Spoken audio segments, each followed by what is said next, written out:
A paz do Senhor, meu irmão, a paz do Senhor, minha querida irmã, sejam muito bem-vindos a mais uma EBD do nosso segundo trimestre. Esse é o canal da Igreja Marcas do Evangelho, seja muito bem-vindo. Eu sou a professora Areta e nós estamos hoje na lição 7 do dia 15 de maio de 2022, para a glória de Deus. Eu quero desejar a você que é nosso visitante, que o Senhor fale profundamente ao seu coração nessa manhã. Seja muito bem-vindo ao nosso canal. Peço a você que se inscreva já aqui no nosso canal, dê o seu like, compartilhe esse vídeo com o máximo de pessoas que você puder e seja um missionário online, amém? E hoje eu quero também ressaltar a você que nos visita que você pode ser um aluno da EBD Online. Basta que você coloque o seu comentário, os nossos irmãos irão respondê-lo e você automaticamente será inscrito na nossa EBD. Será um prazer tê-lo como aluno para que você possa aprender mais da palavra de Deus e seja muito bem-vindo conosco. Seja parte da nossa família Marcas do Evangelho, amém? Agora nós estamos aqui gravando essa aula diretamente do nosso novo espaço, para a glória de Deus. Deus proveu todas as coisas e agora estamos aqui na Avenida Expedito Garcia, número 240, ao lado do INSS, em Campo Grande, Cariacica, no Espírito Santo. Caso você queira fazer uma visita, será muito bem-vindo. Os nossos cultos sempre acontecem às quartas, às sextas e aos domingos à noite. Amém? E a nossa EBD sempre online, às 9 horas da manhã, todo domingo. Amém? Então sejam muito bem-vindos e que hoje seja uma manhã de aprendizado. Que o Senhor fale profundamente ao seu coração nessa manhã. Então, como eu disse anteriormente, meus irmãos, hoje, dia 15 de maio, essa manhã belíssima de domingo, segundo trimestre. Nós já estamos na lição 7, passou muito rápido. As lições têm sido muito abençoadoras.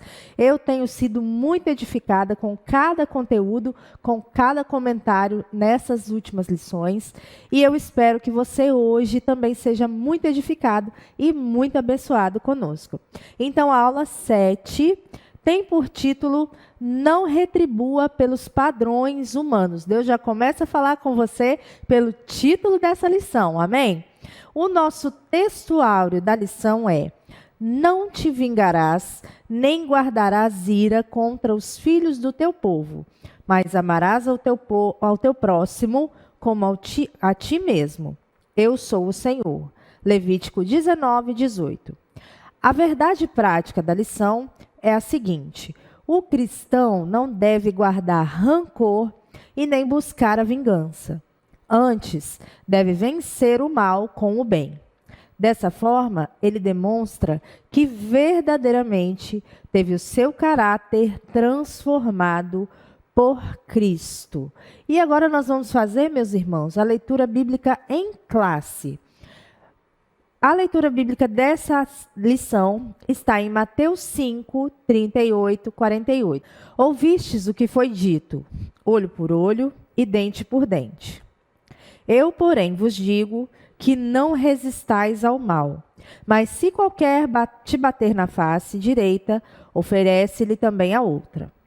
E ao que quiser pleitear contigo e tirar-te a vestimenta, larga-lhe também a capa. E se qualquer te obrigar a caminhar 1 milha, vai com ele 2. Dá a quem te pedir, e não te desvies daquele que quiser que lhe emprestes. Ouvistes o que foi dito: amarás o teu próximo e aborrecerás ao teu inimigo. Eu, porém, vos digo: amai a vossos inimigos, bendizei os que vos maldizem, fazei bem aos que vos odeiam, e orai pelos que vos maltratam e vos perseguem, para que sejais filhos do Pai que estás nos céus, porque faz que o seu sol se levante sobre maus e bons, e a chuva desça sobre justos e injustos. Pois se amardes os que vos amam, que galardão tereis? Não fazem os publicanos também o mesmo? E se saudardes unicamente os vossos irmãos, que fazeis demais? Não fazem os publicanos também assim? Sede vós perfeitos, como é perfeito o vosso Pai que está nos céus. Amém? Vamos orar.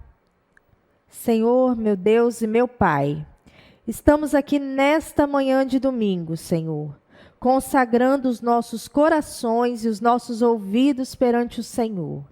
Sabemos que muito o Senhor tem a tratar conosco através desta lição. Eu, Pai, como serva imperfeita, nada de bom tenho a dizer ao teu povo, mas a tua palavra é fonte inesgotável de vida, de ensinamento e de aprendizado para nós nessa manhã. Então, fala profundamente ao nosso coração, Pai. Considera os nossos caminhos maus e guia-nos pela vereda da justiça, meu Senhor. Porque nós somos pecadores, fracos, o nosso coração requer a vingança a todo custo. Mas eu sei que o Senhor tem algo melhor preparado para nós. Que nós possamos estar com nossos ouvidos e corações abertos para aquilo que o Senhor quer ministrar a nós nesta manhã. Cada um que está assistindo, Senhor, seja ricamente abençoado e que o Espírito Santo use a minha vida para alcançar aqueles que necessitam dessa palavra do Senhor. Assim eu oro, te agradeço, em nome de Jesus. Amém.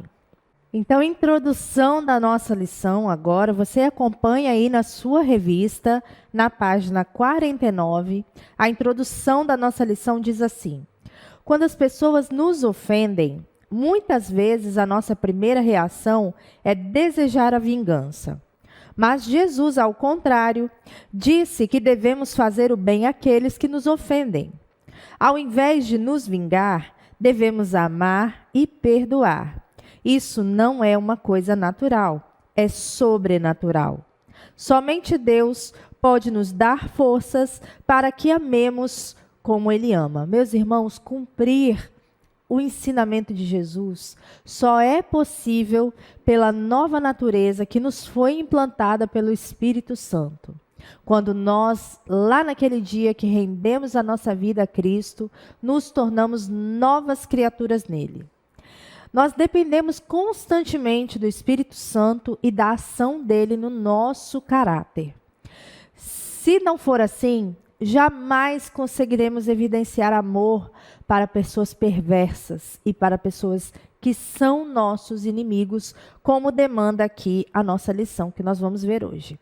O pecado, meus irmãos, ele nos tornou a nossa natureza maléfica, terrível, de modo que quando nós sofremos uma ofensa, um ataque de qualquer pessoa que seja, logo estamos prontos para reagir com muito ímpeto e com muita autojustiça, e não somente isso, queremos revidar de uma forma até maior sobre o erro daquela pessoa que nos ofendeu, o erro que cometeu. Então, meus irmãos, isso é algo terrível, contra o qual nós devemos lutar até Jesus voltar ou Ele nos chamar. E há uma coisa muito mais terrível, que é pior ainda, que é quando pais e mães cristãos ensinam a seus filhos a se defenderem, a revidarem a ofensa recebida. Quando, por exemplo, estão na escola lidando com irmãos, com crianças da mesma idade, e a mãe ensina seu próprio filho: filho, se alguém bater em você, você bate de volta. Você não traga desaforo para casa. Tem outras que chegam ao absurdo ainda de dizer o seguinte: meu filho, se você apanhar na escola, você apanha na escola e em casa, porque apanhou na escola. É um absurdo, mas existem pais e mães cristãos que fazem isso, que ensinam seus filhos dessa maneira. Mesmo adultos, meus irmãos, que às vezes se comportam de uma maneira infantil, né? Com pouca maturidade, e às vezes até utilizam-se de redes sociais para jogar indireta para as pessoas que ofenderam, que se sentiram ofendidas com certos comentários. As redes sociais, hoje em dia, se tornaram um lugar de lavagem de roupa suja. Essa é a verdade. As pessoas não pensam mais, elas não têm filtro, elas colocam ali o que elas pensam mesmo e não se importam com a opinião de ninguém sobre o que vão colocar. Então, as redes sociais se tornaram, hoje em dia, um campo minado. Né? Basta que você, para que você fuja desse campo minado, basta que você feche os olhos e passe adiante certos comentários. Mas, enfim, todos esses comentários, todo esse comportamento só serve para evidenciar a natureza pecaminosa e vingativa que existe, que se apodera da natureza humana. Para que nós sigamos a recomendação de Cristo, que é não resistais ao perverso, a palavra perverso aqui, meus irmãos, é do grego poneros, que significa uma pessoa de natureza ou condição que é má. Para que a gente consiga, para que nós consigamos, no caso, resistir a esse tipo de perversidade, só mesmo sendo uma nova criatura. 2 Coríntios 5:17 diz isso. Né? Caso contrário, logo que nós fomos ofendidos, a gente vai buscar o quê? Se vingar, de alguma maneira. Seja de uma forma velada, seja de uma forma direta, mas o ser humano busca sempre a vingança. O que pode envolver tanto perdas no campo físico, como até na própria vida, na essência de uma natureza não transformada. Então, meus irmãos, a gente vê vários casos, né? De filhos que perderam seus pais em algum assalto e aí vão atrás de vingança. E outros tipos de vingança, até de esposos e esposas que foram traídos por seus cônjuges. Hoje em dia tem sido algo muito comum, né, a expor a traição, como eu disse, nas redes sociais, que se tornou um campo minado, né? Expor a pessoa ao vitupério, colocá-la para ser humilhada mesmo, e ver a humilhação, as pessoas sentem prazer na humilhação do outro, porque se sentem, então, vingadas. E esquecem que a vingança, ela pertence a ninguém menos que o próprio Senhor Deus, não é mesmo? Então, hoje nós precisamos aprender a lidar com essa ira que é carnal, que é animal, que é diabólica. E nós precisamos reagir e matar a vontade de vingança do nosso corpo, da nossa mente, do nosso coração. Porque um cristão verdadeiro, ele precisa refrear os seus sentimentos, as suas ações. E muitas vezes nós fazemos isso em rompantes, não é mesmo? Então nós precisamos colocar esses sentimentos diante do Senhor, porque a vingança pertence a Ele. E a vingança humana, ela é diabólica, ela é carnal. E ela não leva a nada a não ser perdas de todos os lados, tanto para quem se vinga, quanto para quem é vingado. Amém? Então, irar, mas não pecar, como diz em Efésios 4:26, é algo que o cristão que vive em Cristo não consegue mais fazer, né? Ele não procede mais como um pagão. Ele age segundo o seu propósito e entendimento. Ele não age mais escurecido pelas trevas do pecado, como se fosse alguém que não tem qualquer ligação com Deus. Então, essa pessoa, esse homem irado, esse homem que nós falamos aí no início, que nós temos que resistir a ele é alguém que se entrega a um estilo de vida totalmente sem compromisso com Deus. Não tem perdão, não tem amor e se entrega totalmente à devassidão. Então, a devassidão, ela faz isso com a alma do homem. Então, não existem valores morais, não existe, digamos assim, algo que faça com que essa pessoa repense seus comportamentos. Ela simplesmente age naquilo que ela julga que é correto, naquilo que ela julga certo. Né? E nós vamos ver isso aí um pouco mais à frente. Ponto 1 da nossa lição: a vingança não é natureza no reino, natureza do reino. E aí nós temos aí a nossa introdução. A lei de Talião. A lei de Talião, olho por olho, dente por dente, está escrita em Mateus 5:38, pode ser definida como castigo dado ao culpado, fazendo-o sofrer o mesmo mal ou dano que causou a vítima. Esse era o princípio de justiça da lei mosaica, e a gente precisa entender essa lei que não intencionava, meus irmãos, de maneira alguma, acirrar os homens a retribuir a agressão de qualquer maneira, e sim limitar as coisas, porque não deixava que o vingador fizesse algo maior do que o crime. Na verdade, essa lei procurava ajustar o castigo ao crime. Vamos ver isso com mais profundidade. A lei do talião. No que consiste a lei do talião? A lei do talião, ou a pena de talião, consiste na compensação ou reciprocidade do crime cometido por uma pena equivalente. Por exemplo, se você assassinou alguém, você também vai ser assassinado. A lei do talião, ela permite que o criminoso deve ser punido de forma equivalente à falta que ele praticou. Então, essa palavra talião, ela deriva do latim talio, que significa retribuição. Então, talio, retribuição. É interpretada pela fórmula olho por olho, dente por dente. Está presente a lei do talião no Código Babilônico de Hammurabi, que é datado de 1770 a.C., no Êxodo, no Levítico, no Deuteronômio, nos livros do Antigo Testamento e na lei grega e romana também. Nós vamos ver mais à frente. Quem ferir mortalmente um homem será condenado à morte. Quem ferir mortalmente um animal devolverá um semelhante, vida por vida. Isso está em Levítico 24, de 17 a 18. Teus olhos não o pouparão, vida por vida, olho por olho, dente por dente, mão por mão, pé por pé. Isso está em Deuteronômio 19 e 21. O Alcorão, o livro sagrado do Islã, reafirma a lei de talião, mas admite a possibilidade do perdão. E nós lhes prescrevemos que se pague vida por vida, olho por olho, nariz por nariz, orelha por orelha, é bem semelhante à palavra de Deus, dente por dente, e também para as feridas, o talião.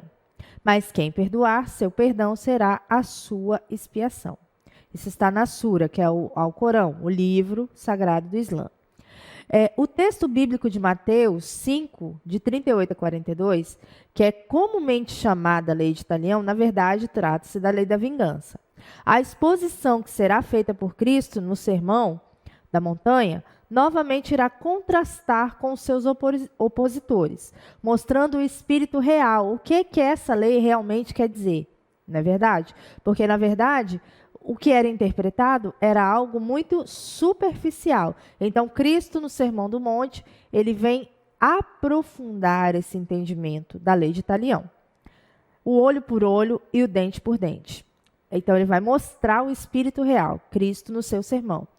Em Levítico 24, 17 a 21, vemos detalhadamente a lei da vingança, qual dizia: quem matar seja morto, quem matar um animal substitua por outro, quem desfigurar o próximo seja desfigurado.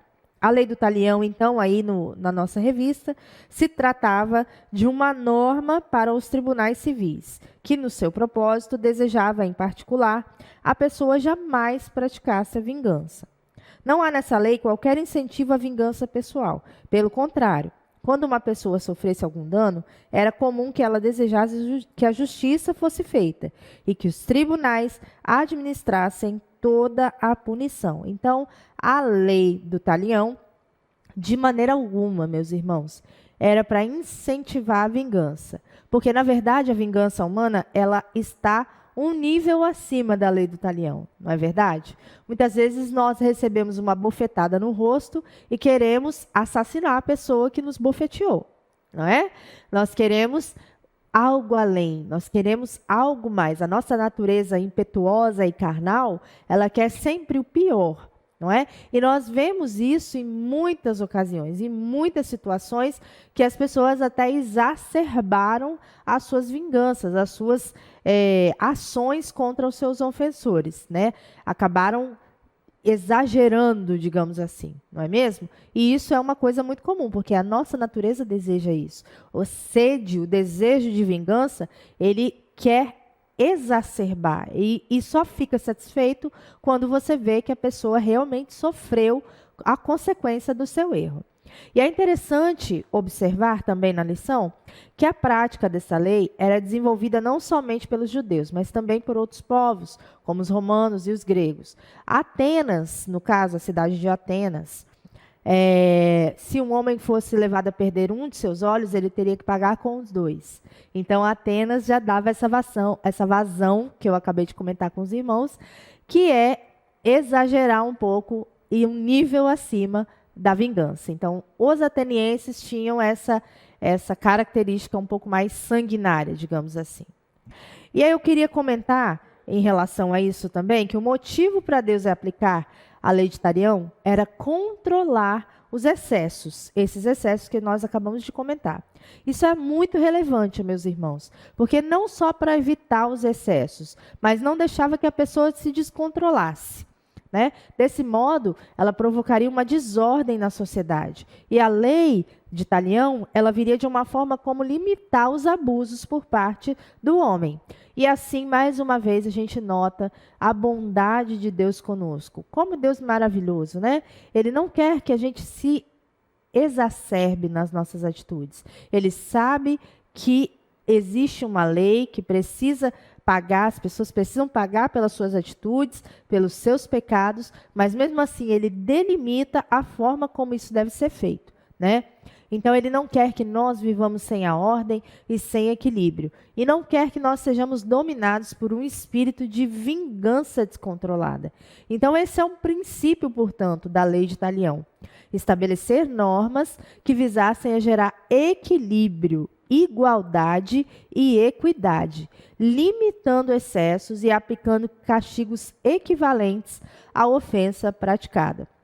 Glória a Deus, porque ele soube fazer exatamente uma lei que pudesse nos tolir de sentimentos exacerbados, de sentimentos exagerados. Né? E a importância dessa lei mosaica é que ela, como princípio de justiça, teria que ser legal e ordeira, jamais exigindo além da conta, adotando uma correlação justa entre o crime e o castigo que seria imposto. E o que buscava com a sua aplicação era que o erro fosse punido e a justiça prevalecesse. Então, Deus ele nunca faz algo além do que merecemos, né? Ele é justo, ele é o justo juiz. Então, a lei dele é perfeita e nós sabemos disso. E esse julgamento, meus irmãos, não era feito de qualquer maneira, não é? Porque às vezes a gente pode pensar que pelo caráter dessa lei fosse assim: eu estou trabalhando, a pessoa veio e me injuriou, eu vou lá na mesma hora e injurio ela. Não, o caso deveria ser levado aos juízes de Israel e eles fariam a sentença, dariam a sentença no caso. A vingança excessiva, eles evitariam e manteriam tudo dentro dos limites da lei. Esses homens eram guardadores e cumpridores da lei e deveriam analisar se ela estava realmente sendo cumprida da maneira como Deus ordenara, na íntegra. Amém? Os fariseus, aí na página 49 ainda, fizeram uma má interpretação dessa lei, usando-a com o propósito de justificar a vingança ou retribuição pessoal, descaracterizando-a do seu real objetivo. Isso porque, em momento algum, a lei de Moisés defendia a busca pela vingança, mas eles a citavam buscando destruir o seu significado real. A Bíblia proíbe terminantemente a vingança pessoal. Esse é o típico caso de um texto fora de contexto virando pretexto para algo, né? E os fariseus, eles eram mestres em fazer esse tipo de coisa. Achar brechas na lei para que algo fosse quebrando os princípios que Jesus realmente ordenou, que Deus realmente ordenou, não é? Então, o que nós temos a comentar sobre isso é que os fariseus levavam a lei da vingança para o lado pessoal. E era algo que cabia somente aos juízes. Mas os fariseus, eles interpretavam de uma forma errada porque eles pensavam só na execução. Nós lembramos do texto da mulher pega em adultério, quando os fariseus já estavam prontos para apedrejá-la e perguntaram a Jesus o que deveriam fazer. E Jesus levantou e disse que aquele que estivesse sem pecado, que deveria ser o primeiro a atirar a pedra na mulher. Então, nós vemos aí o caráter legalista dos fariseus. Eles não pensaram em mais nada, eles só queriam a morte daquela mulher, porque ela era uma pecadora digna de morte, segundo a lei. Mas eles não exercitavam a misericórdia, em momento algum. Eles só buscavam executar a lei ipsilíteris, quer dizer, ao pé da letra, né? Então, eles não tinham nenhum tipo de exercício de misericórdia para com as pessoas. Eles apenas queriam cumprir a lei e os seus ritos da maneira como se deveria cumprir, julgando assim estar servindo a Deus de uma maneira correta. E, na verdade, Jesus veio para desconstruir todos esses paradigmas que, na verdade, os fariseus construíram e não a lei de Deus. Amém? Porque a lei de Deus é perfeita, como eu disse anteriormente. E aí nós vemos que o caráter dessa lei era filtrar, era evitar que os excessos fossem cometidos. E os fariseus faziam o quê? Exatamente o contrário. Eles usavam a lei para cometer os excessos. E aí Jesus veio para refrear esse tipo de comportamento e para cumprir a lei da maneira como ela deveria ser cumprida, com misericórdia e com justiça. É bem possível que no ensino de Cristo, já combatendo os escribas e fariseus, seu destaque envolvesse também a vingança particular, isso é, de indivíduos, o que era algo fora da lei. Pois quando nós lemos Levítico 19, 18, vemos que era errado procurar fazer justiça com as próprias mãos. Nas explicações de Cristo sobre esse assunto, não havia apenas a lei, mas a junção dela com a misericórdia. Isso pode ser constatado pelo fato de sua política do reino de Deus levar em consideração algo mais nobre, mais elevado. Como estudamos anteriormente, Jesus não quebrou a lei de maneira nenhuma, mas foi superior a muitos ensinos em que os propostos pelos antigos escribas e fariseus. E nós vemos isso ao longo da Bíblia toda. Algo que a sociedade moderna esquece, a nossa sociedade de hoje, né, meus irmãos? E que os educadores não falam, mas que nós que somos salvos em Cristo sabemos muito bem, é que a natureza carnal é maléfica e sem freio. Então, nós vemos o mundo hoje num crescente desenvolvimento, não é?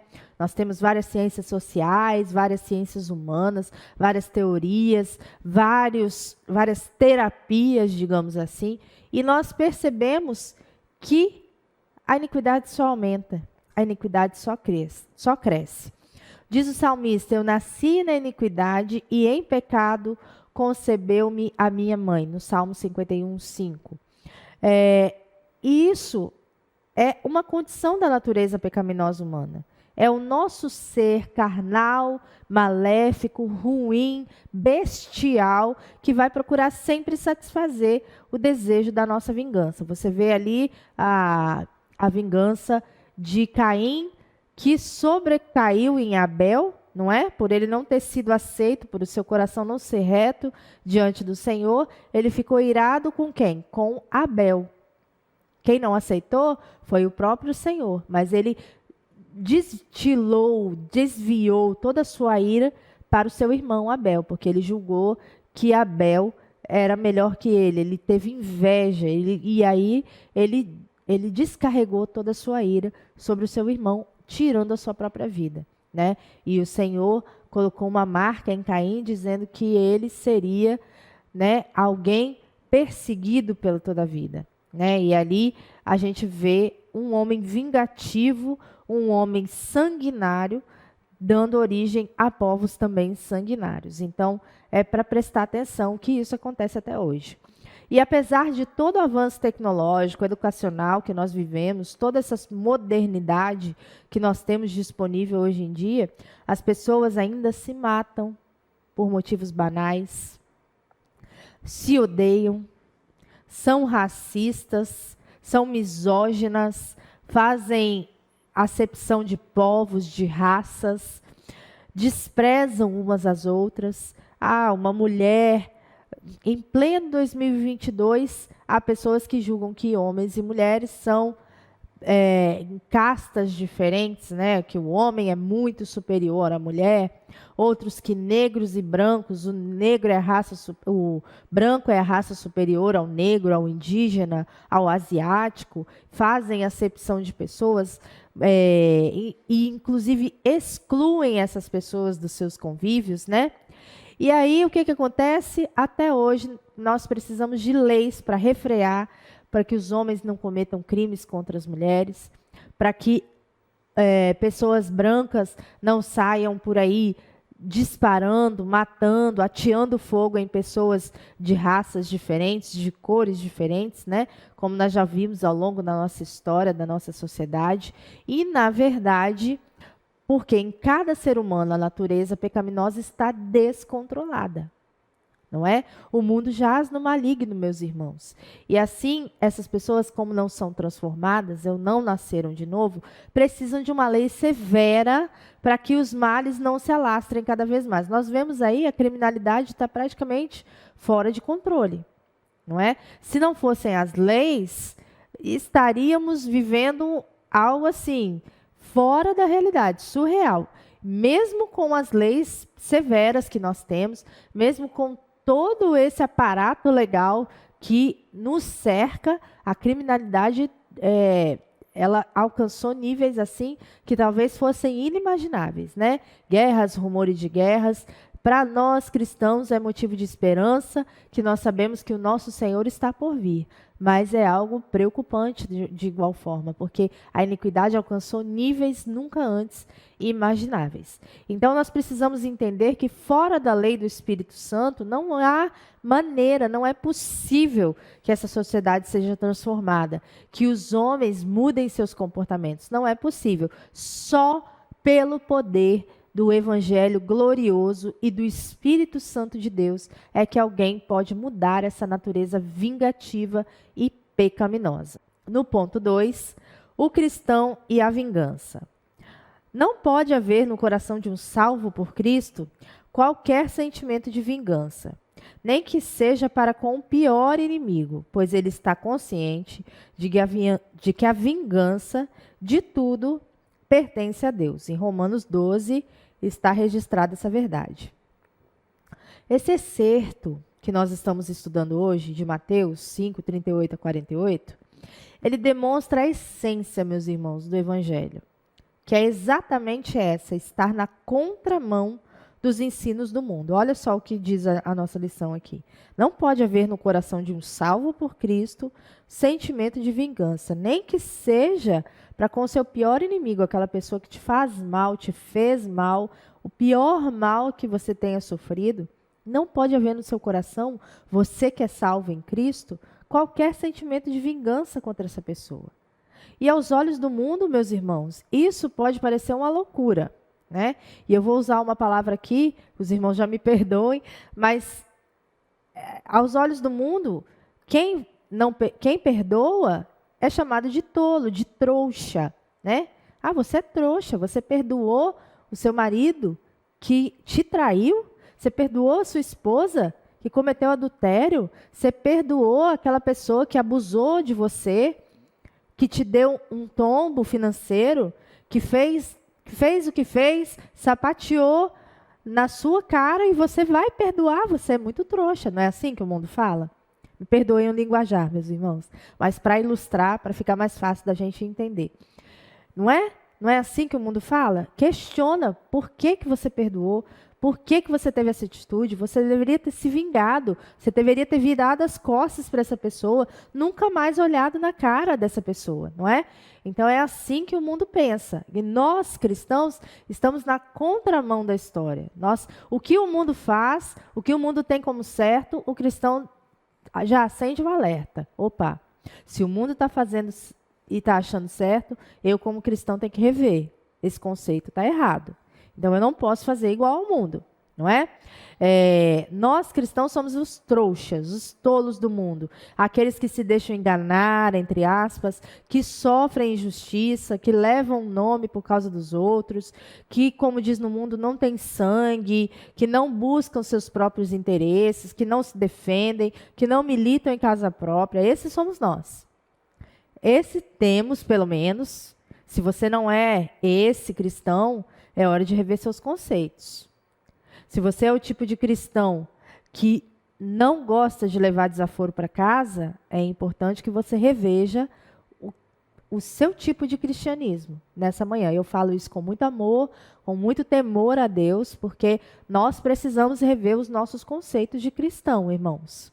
Não é? O evangelho é a contramão do mundo. O mundo faz de um jeito, você faz de outro. Você vai ao contrário, na contramão. Tudo que o mundo faz, meus irmãos, jaz no maligno. Nós devemos buscar cada vez mais um afastamento, um rompimento, uma ruptura desses conceitos do mundo. Nós temos que nos despojar, de uma vez por todas, desse sentimento de autojustiça. Eu sou cristão, mas eu não tenho sangue de barata. Eu sou cristã, mas eu não levo desaforo para casa. Eu sou cristã, mas eu sou barraqueira. Já ouvi isso? E muitas vezes. Na verdade, o cristão deve optar por sofrer a perda, por sofrer o dano, por ter a sua reputação arruinada, por relevar, por sofrer o prejuízo. Foi assim que o nosso Senhor Jesus Cristo fez, não foi, meus irmãos?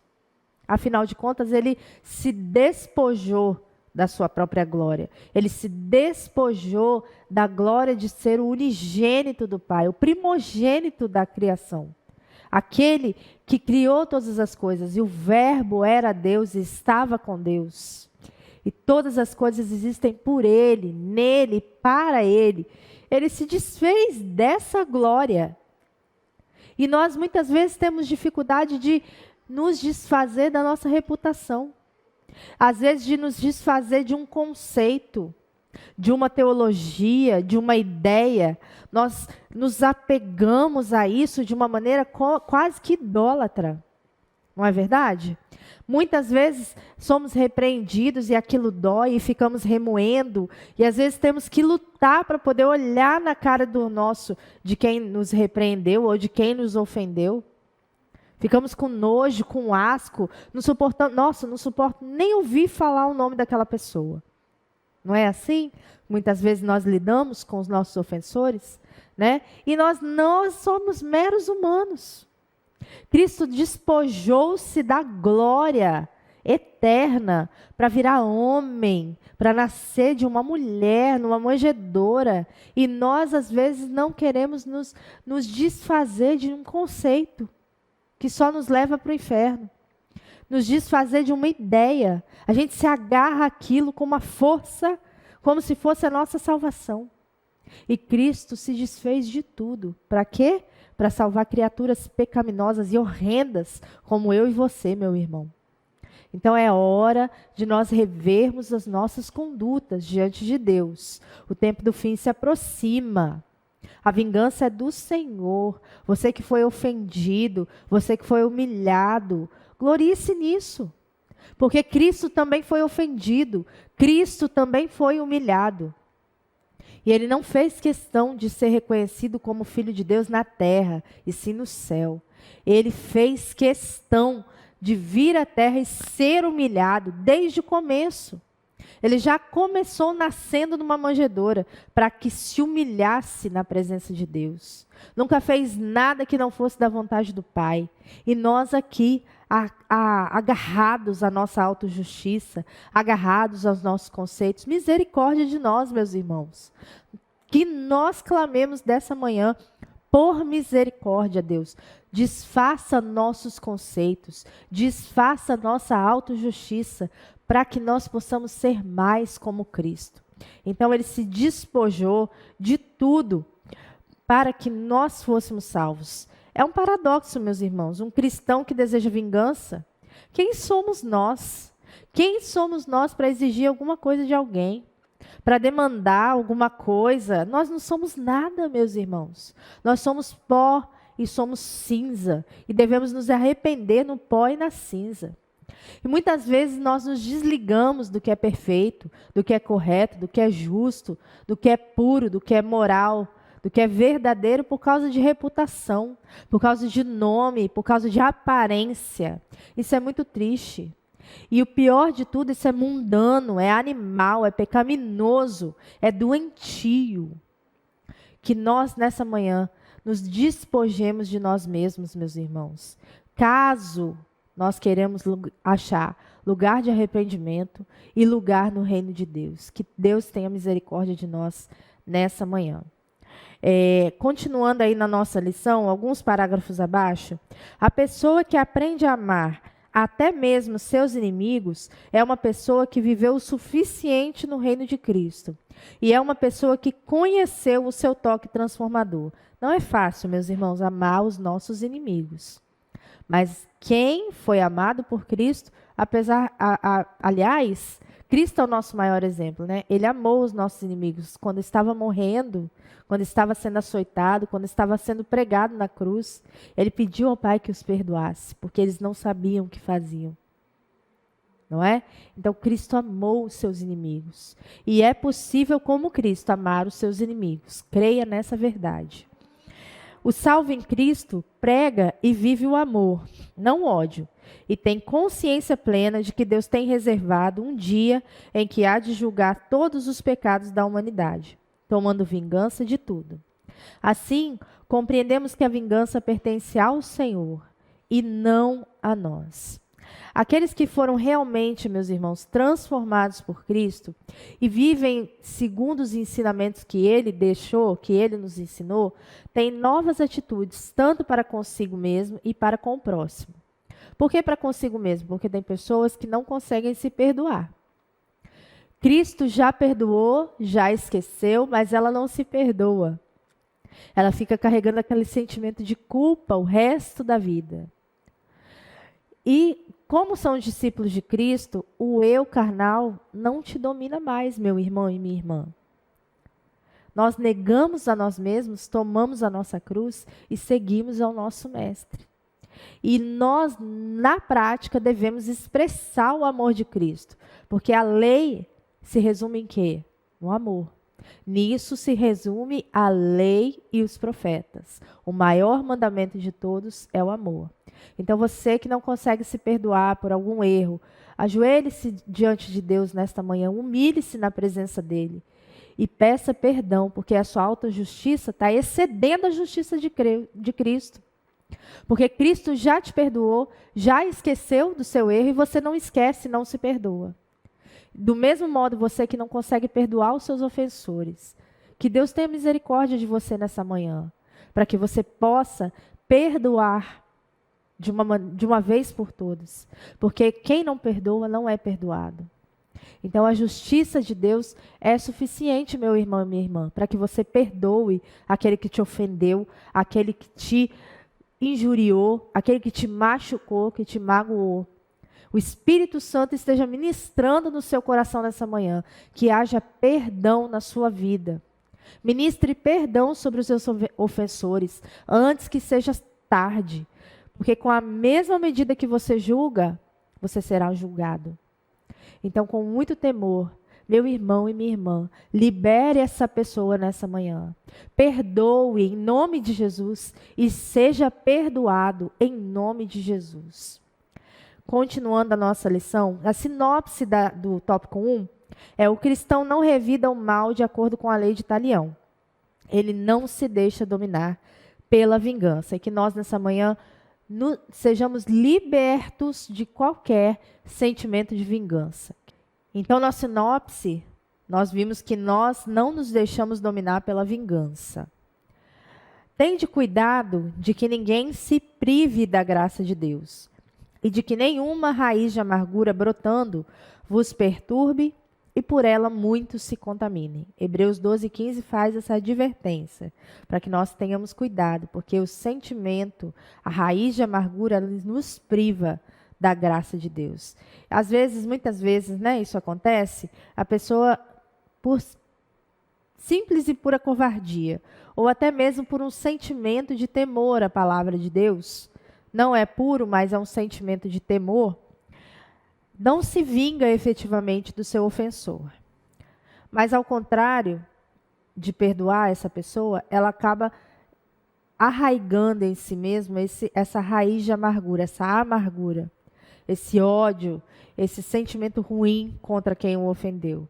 E fica carregando isso, às vezes, por uma vida inteira, né? E ela se enche de autojustiça. O que é autojustiça? Resumindo, grosso modo, autojustiça é você achar que está todo mundo errado e só você está certo. Né? Então, autojustiça, não, eu sou certo, todo mundo é errado. Ah, Senhor, glória a Deus que eu não sou com esse pecador aí, eu dou o dízimo de tudo. Isso é autojustiça, né? Um desceu condenado e o outro desceu justificado. Lembre-se sempre dessa palavra, né? A falta de perdão, meus irmãos, a falta de conversa, a falta de diálogo, acaba tornando uma pessoa escrava dos próprios sentimentos. E o pior ainda, esses sentimentos podem gerar doenças. Doenças que são chamadas doenças psicossomáticas, que nascem na mente, no coração e se manifestam no corpo, no físico, né? O Instituto de Psiquiatria Paulista define as doenças psicossomáticas como problemas emocionais, representam a ligação direta entre a saúde emocional e a saúde física, não é? Então, quando o sofrimento psicológico, de alguma forma, acaba causando agravamento de uma doença física. Então, é o seu psicológico, é a sua raiz de amargura se manifestando numa doença física real, não é? Isso é muito sério. Não é um processo que é consciente, né? Advém do pecado de não perdoar, muitas vezes, e também é chamado transtorno de somatização. A pessoa costuma apresentar queixas físicas que são explicadas por questões psicológicas, né, pela sua mente. E geralmente esses sintomas se intensificam quando a pessoa está estressada ou pressionada emocionalmente. Então nós temos aí, uma série de doenças como úlcera, doenças de pele, enxaqueca recorrente, distúrbio do sono, asma e até câncer, né? O pastor fala muito isso conosco. Muitas pessoas geram em si mesmo câncer porque não perdoam os seus ofensores, né? Porque ali ficam remoendo esses sentimentos ruins, né? E é importante que nós sejamos libertos. Como eu já exortei os irmãos anteriormente, vamos perdoar, meus irmãos. Abandone esse sentimento de vingança que você está nutrindo secretamente, que ninguém sabe, mas você sabe. Abandone esse sentimento de autojustiça, abandone seus conceitos, abandone tudo aquilo que te faz mal e se entregue a Deus, em nome de Jesus, nessa manhã. Ponto 2 da nossa lição: o amor é a expressão natural do reino. Para falar da lei do amor desenvolvida por aqueles que fazem parte do seu reino, Jesus faz uso de 4 ilustrações, que nós vamos ver agora, que estão presentes na vida cotidiana, para como se deve resistir ao mal. Como se deve resistir ao mal? Jesus mostra. Tópico 1 aí, virar a outra face. É difícil, né, meus irmãos? A primeira vai mostrar um insulto recebido por alguém que foi ferido na face. Quando somos esbofeteados ou quando alguém atinge a nossa honra, a primeira reação é agir com as mesmas armas do ofensor. E às vezes até mesmo de maneira mais intensa.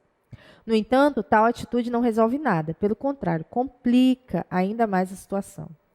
É impossível, segundo Jesus, um cristão que faz parte do reino de Deus e ter o coração cheio de amor, tenha atitudes de ódio, desamor e vingança.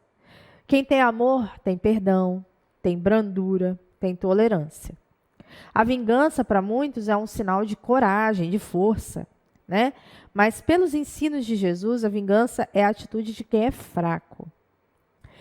Todavia, aquele que vira outra face é forte, desarmando seu ofensor com seu heroísmo, em especial pela posição de perdoar. Muitas vezes nós conseguimos fazer um efeito muito maior na vida de outras pessoas quando nós perdoamos. Por que essa pessoa me perdoou, gente? Eu fiz tanto mal a ela e ela me perdoou e ela deu a outra face. Não, mas o que nós queremos é pagar com a mesma moeda. Então, Deus tenha misericórdia de nós. O salvo em Cristo, meus irmãos, ele é consciente que as pessoas do mundo têm atitudes totalmente diferentes das suas, porque eles estão dominados pelo pecado. Então, você enxerga aquele seu ofensor como um pecador, como alguém digno de compaixão, que precisa do perdão de Deus. Perdoa, meu Pai, eles não sabem o que fazem. São cegos, do modo que o cristão não pode responder de uma maneira semelhante. Deus tenha misericórdia de nós. Número 2, arrastar para o tribunal. Aí Jesus fala especificamente sobre a questão judicial. Quando alguém ameaça uma pessoa, está lhe devendo e busca tirar dela uma peça importante do seu vestuário para pagar uma dívida que não foi paga. Naquela época, né, as vestes eram extremamente caras, né? Então a pessoa que perdia uma peça de seu vestuário, às vezes podia ficar até anos sem conseguir outra, repor outra. Hoje em dia não é mais assim. Mas Jesus ensina que ao que está sofrendo as ações, que ele não deveria responder com ressentimento, mas que deveria deixar que ele ficasse com a túnica, o qual era mais importante, pois serviria como cama. Preste atenção. É sempre melhor fazer concessões do que persistir em uma batalha judicial ou em competições que levarão a diversos desagrados. Tem pessoas, né, que passam vida, gastam dinheiro com advogados e mais advogados, pleiteando causas na justiça e às vezes morrem sem ver o resultado da sua ação judicial. Poderiam ter gasto esse dinheiro, investido, empregado esse tempo em outras questões, mas não, insistem, persistem naquele sentimento de vingança, de justiça.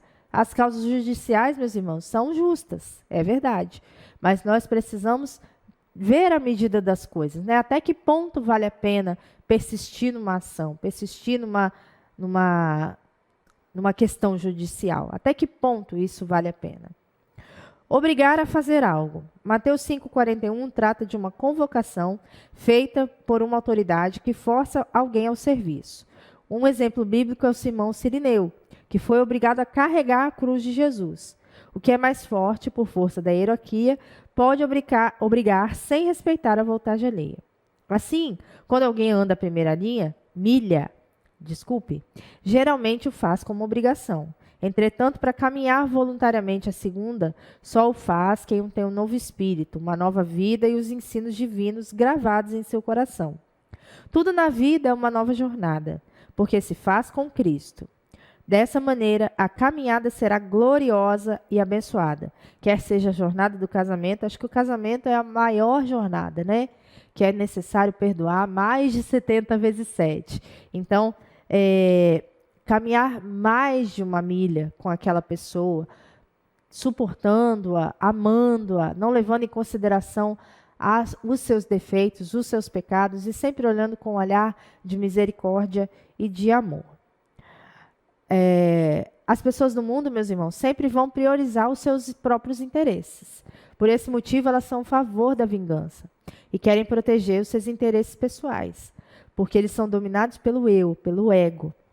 O cristão não vive mais no eu. Não sou mais eu quem vivo. Cristo vive em mim. Aleluia. E na sua mente e o seu coração são dominados pela palavra, pelo evangelho. As suas propriedades são do reino. E por isso, às vezes, até perdem os seus direitos por causa de Cristo. 4. Fazer alguma coisa por alguém. Jesus mostra que o cristão que realmente tem amor no coração, quando se depara com alguém que está sofrendo por algum tipo de necessidade, que está em apuros, pedindo auxílio, jamais agirá com indiferença. Antes, atenderá ao solicitante sem qualquer murmuração ou má vontade. Com uma atitude generosa, emprestará sem querer algo de volta. Emprestei, mas fulano não me devolveu. Sofra a perda, sofra o dano, sorrindo, porque Cristo fez isso por nós, né?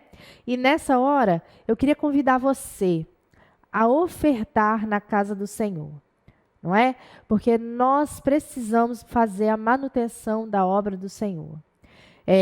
O coração voluntário, o amor, como diz a lição, é a expressão natural do reino. E às vezes nós expressamos o nosso amor pelas coisas do reino com os nossos bens. E esse é o momento que eu quero franquear a você, para que você expresse o amor pelo reino de Deus, o amor pela obra de Deus, ofertando na casa do Senhor, pelo Pix, pelo PicPay. As formas, os métodos vão aparecer aqui na tela, o QR Code também vai aparecer. Você pode usar o seu celular para fazer a sua oferta nessa hora. Ou você pode também trazer a sua oferta no culto à noite. Fique à vontade, mas não deixe de ofertar, expressando assim o seu amor pelo reino de Deus. Amém? A sinopse, então, do nosso tópico 2 é: o que procede do coração e permeia o pensamento do homem determinarão o seu comportamento. Amar os inimigos, meus irmãos, talvez seja uma das expressões maiores do reino de Deus. Para o mandamento bíblico, amarás o teu próximo, Jesus inseriu um acréscimo feito pelos mestres judeus, que é aborrecerás o teu inimigo. Essa segunda parte não é encontrada em nenhuma passagem das Escrituras Sagradas. E Henry expôs bem a sua opinião. Deus disse, amarás o teu próximo, e por próximo eles entenderam somente aqueles de seu próprio país, da nação e religião, que deste mandamento. Ou seja, os fariseus sempre quiseram interpretar esse mandamento da forma que convinha para eles, não é? Então, Jesus se opôs a esse falso ensino e ele inseriu esse incisivo mandamento: amarás aos vossos inimigos.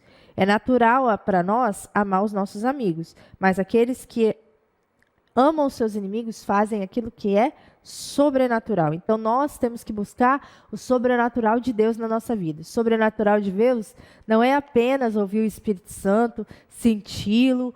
O sobrenatural de Deus é fazer aquilo que não é natural. Então, amar o seu inimigo é algo sobrenatural e, com certeza, gera galardão na vida eterna. Último tópico, então, da nossa lição, tópico 3, buscando a perfeição de Cristo. Uma justiça mais elevada. A exigência de Mateus 5 revela uma justiça muito elevada, incompatível com a natureza humana e caída. O Senhor Jesus diz que nós devemos fazer o bem àqueles que nos fazem mal. Nosso desejo não deve ser o de manter ou de vingar a dívida, mas o de amar e de perdoar. É um ensinamento divino, celestial. Esse sermão do monte, ele é taxativo. Em vez de planejar vingar, ore por aqueles que o magoam. Nosso pastor sempre diz, né? Quem não ora, peca. Se você não está orando, você está pecando. Então, se você está pensando em vingança, ore, para que você se livre desse sentimento e ore por aquele que te magoou, para que você possa perdoá-lo e para que ele possa achar lugar de arrependimento contra essa ofensa que ele praticou contra você. Ponto 2, o amor mais perfeito. O verbo amar, que aparece em Mateus 5, é agapau.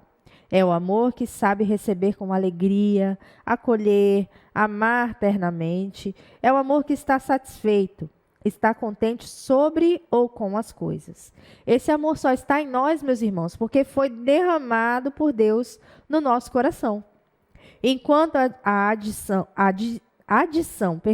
feita pelos mestres judeus desviava da real lei do amor, Jesus falou do amor ágape, o qual é inteligente, compreende as dificuldades e se esforça para libertar o inimigo do seu ódio. Esse amor pode ser visto na grandiosa atitude de Deus para com todos os pecadores. Que maior amor nós podemos ver de Jesus dando sua própria vida pelos seus ofensores, não é mesmo? Que somos nós, eu e você. Então, naquela cruz, ele demonstrou ser possível amar os seus inimigos. Todos nós somos inimigos de Deus, e Deus nos amou de tal maneira que deu o seu Filho para que todo o que nele crê não pereça, mas tenha a vida eterna. Aleluia, glória a Deus. Perfeitos como Pai. Parece inatingível o que Jesus disse: sede vós, pois, perfeitos, como é perfeito o vosso Pai que está nos céus. É possível, então, meus irmãos, sermos perfeitos como Pai. Se Jesus veio na terra como homem, o propósito maior disso tudo é mostrar para nós que é possível ser perfeito como Pai, crescendo de graça em graça, de glória em glória. Então, todos os dias, meus irmãos, nós devemos esmurrar a nossa carne, subjugar a nossa carne à servidão, para que ela sirva ao Espírito Santo. Essa semana, uma pessoa do meu convívio me contou uma experiência que ela foi repreendida e precisou muito de oração. Ela precisou lutar consigo mesma para que esse sentimento não a dominasse, o sentimento de ira, de vingança, de autojustiça contra a repreensão que ela recebeu. E ela falou que foi uma luta doída, que ela derramou lágrimas para que ela pudesse vencer os seus próprios sentimentos. E no final, a oração surtiu efeito. Ela conseguiu vencer, dominar a sua natureza vingativa, pecaminosa, e isso para a glória de Deus, não é? Então nós não podemos desistir, irmãos, de dominar sobre o pecado. Ele tem que ser subjugado na nossa vida, à custa de lágrimas, à custa de sangue, à custa de jejum, de rogo, de súplica. Se assim nós não fizermos, não há qualquer esperança de vida eterna para nós. Buscar a perfeição, conforme ensina as Escrituras, é buscar uma vida mais parecida com a de Jesus, em que a natureza humana é mortificada, nosso interior é fortalecido, e assim podemos viver glória a Deus, sem as amarras da prisão, sem as amarras das obras da carne. Em Cristo podemos dizer sim para o fruto do Espírito, que inicia com o amor e não para as obras da carne. No poder do Espírito Santo, podemos atravessar, olha que bênção, atravessar a barreira da carne. Aleluia. Então é possível sim, na graça e na glória de Deus, nós ultrapassarmos a barreira da carne.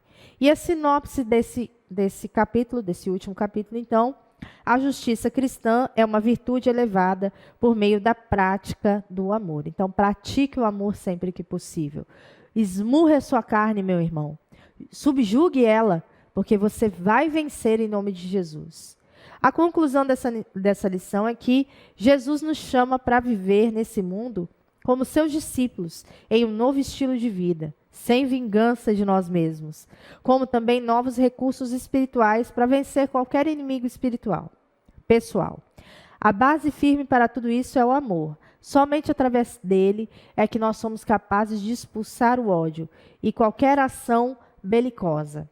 Os que vivem esse amor na vida prática se assemelham ao verdadeiro caráter de Deus. E para a glória de Deus, nós chegamos ao fim dessa lição, buscando a perfeição de Cristo, buscando o amor do reino e não levando a vingança ao pé da letra. Nós precisamos nos arrepender e nos humilhar nessa manhã, meus irmãos. Vamos orar para finalizar, então, essa lição.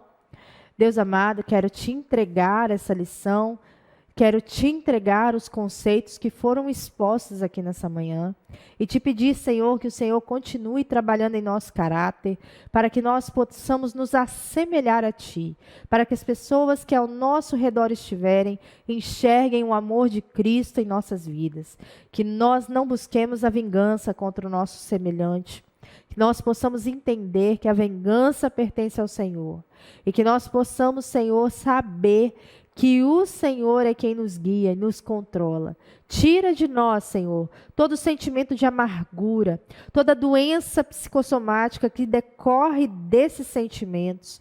Ó, Senhor, nos liberta, Pai, nesta manhã, de tudo aquilo que nos prende, que nos aprisiona, que nos coloca nas masmorras do pecado, meu Senhor.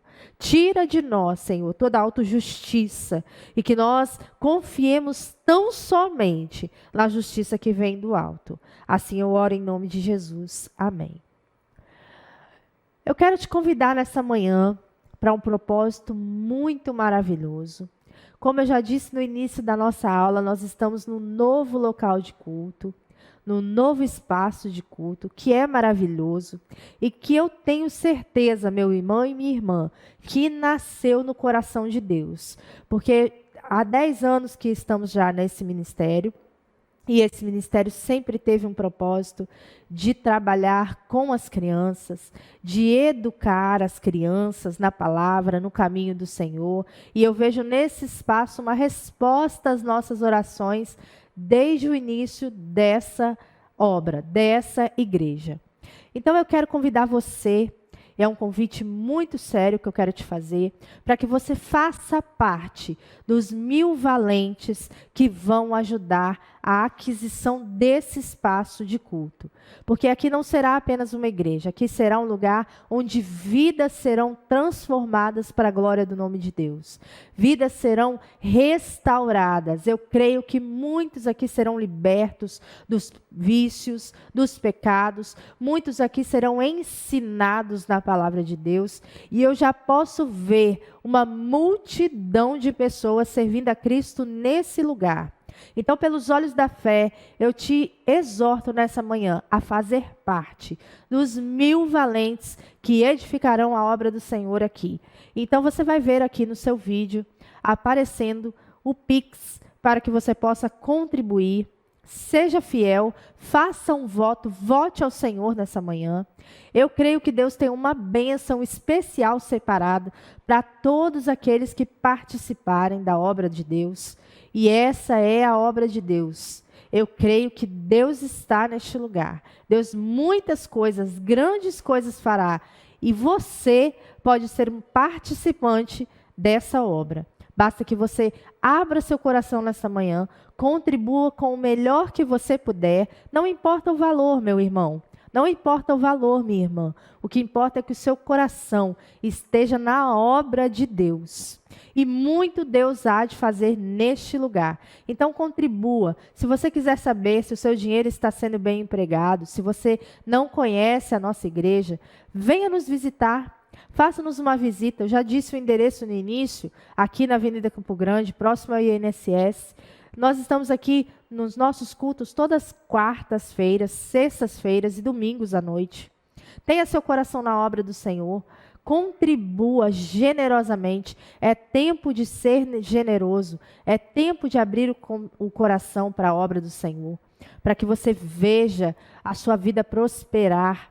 Não é uma barganha, não é moeda de troca, é simplesmente um coração grato e sincero por tudo que Deus tem feito em nosso meio. Na sua vida, eu tenho certeza que Deus já te abençoou muito e vai te abençoar ainda mais se você colocar o seu coração nessa obra. Então, faça parte dos Mil Valentes, contribua, vai aparecer aqui o Pix dessa obra, você pode contribuir. Faça um voto. Nós fazemos voto para a vida inteira com coisas que são vãs, irmãos, carro, apartamento, coisas que vão passar, coisas que vão ficar aqui quando nós formos levados para a glória de Deus. Então, por que não investir na obra e não investir no reino? Invista o seu melhor para que o reino de Deus cresça na terra. Amém? Até que Jesus volte. Então, eu quero agradecer a sua paciência de me ouvir até aqui. Quero agradecer por essa oportunidade. Quero agradecer a Deus porque falou profundamente ao meu coração nesta manhã, através dessa lição. E quero abençoar a vida de cada um que fizer o seu voto nessa manhã. Um bom domingo para você e a sua família. Até o culto à noite, se Deus quiser. Tchau.